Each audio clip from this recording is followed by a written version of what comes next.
முக்காசன் அவர்களின் கடைசி வாழ்க்கை வரை மகன் இல்லாமல் வேதனைப்படுவார்.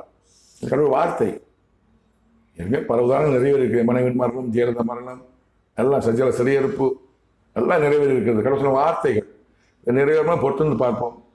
அவர் முன்பாக அவர் காப்பாற்ற வேண்டும் என்றால் கடவுளை அன்றாடுங்கள், கடவுள் இறக்கம் காட்டுவார். உதவி செலவுகளை காப்பாற்றுமாறு செய்யுங்கள்.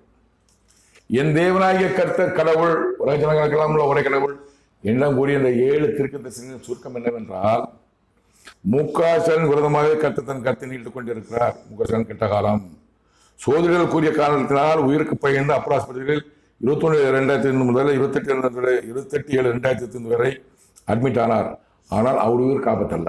கடவுள் சொல்லிவிட்டார், உயிர் காப்பத்தல்ல. ஆனால் துர்காச்சாரின் திட்டம் கணவரை ஆஸ்பத்திரியில் சேர்த்து அதனால் இருக்க வைத்து மகன் உதயநிதி முதலமைச்சர் கொடுப்பதுதான் துர்காசன் எண்ணம் திட்டம். அது நிறைவேறாத கடவுள் வார்த்தை. உதயநிதி ஸ்டாலினுக்கு மரணம்